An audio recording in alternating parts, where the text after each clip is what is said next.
اعوذ باللہ من الشیطان الرجیم، بسم اللہ الرحمن الرحیم۔ السلام علیکم ورحمۃ اللہ وبرکاتہ۔ کیسے ہیں میری پیاری پیاری یوٹیوب فیملی؟ امید کرتی ہوں روز کی طرح خیریت سے ہوں گے، خیر و عافیت سے ہوں گے۔ ہمیں بتائیں کریں آپ کو ہمارا پڑھانا کیسا لگ رہا ہے، اپنی رائے سے ہمیں آگاہ کیا کریں، چینل کو سبسکرائب لازمی کیا کریں، ویڈیو کو شیئر کیا کریں تاکہ ہماری بھی حوصلہ افزائی ہو، ٹھیک ہے؟ اگر آن لائن قرآن پاک پڑھنا چاہتے ہیں تو بھی مجھ سے رابطہ کر سکتے ہیں۔ ڈسکرپشن میں نمبر موجود ہے، ایج کی کوئی لیمٹ نہیں ہے، آپ کسی بھی ایج میں مجھ سے قرآن پاک پڑھ سکتے ہیں۔ تقی نمبر 16 ہمارا چل رہا ہے۔ آئیے سبق کا آغاز کرتے ہیں۔ پچھلے سارے مخرج آپ پچھلی ویڈیو میں جا کر دیکھ سکتے ہیں۔ بسم اللہ الرحمن الرحیم۔ حمزہ لام زبر ال، لام کھڑا زبر لا، اللہ ہا پیش ہو، اللہ۔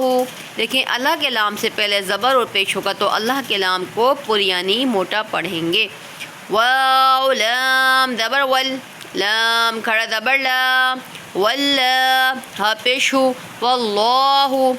فلام زبر فل، لام کھڑا زبر لا، فلا ہا پیش ہو، فاللہ۔ حمزہ نون زیر ان، نون لام زبر نل، ان لام کھڑا زبر لا، ان اللہ ہا زبر ہا، ان اللہ۔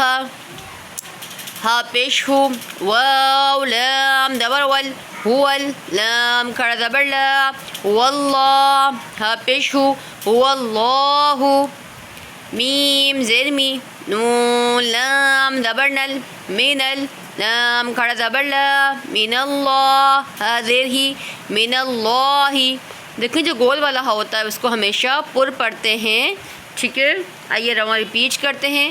اللہ، واللہ، فاللہ، ان اللہ۔ ان اللہ ہمیں بہت ساری صورتوں میں آیت میں ملتا ہے، لیکن ہمارے جو اکثر بچے ہوتے ہیں وہ ان اللہ مع الصابرین، ان اللہ اللہ کے لام سے پہلے زبر اور پیش ہوگا تو اللہ کے لام کو پر پڑھیں گے۔ ان اللہ هو اللہ، من اللہ، ٹھیک ہے؟ یہ ہے ہمارا آج کا سبق۔ امید ہے آپ کا ہمارا پڑھانا سمجھ میں آیا ہوگا۔ کوئی بات سمجھ میں نہیں آتی تو مجھ سے پوچھ لیا کریں۔ ویڈیو کو لائک اور سبسکرائب لازمی کیا کریں، ویڈیو کو شیئر کیا کریں تاکہ آپ کے ذریعے سے دوسرے لوگ بھی قرآن پاک کی تعلیم بہتر طریقے سے حاصل کر سکیں۔ قرآن پاک پڑھنا، قرآن پاک پڑھانا ہم سب پر فرض ہے۔ قرآن پاک کو روز اپنے گھر میں کھولا کریں، اس سے خیر و برکت بھی ہوتی ہے گھر میں۔ تو کوشش کیا کریں اپنے بچوں کو بھی قرآن پاک کی تعلیم دیں اور خود بھی اپنا قرآن پاک بہتر کریں۔ انشاءاللہ عز و جل کل ایک اور سبق کے ساتھ آپ سے ملاقات کریں گے۔ اپنا بہت سارا خیال رکھیے گا، دعاؤں میں یاد رکھا کریں۔ اوکے، اللہ حافظ۔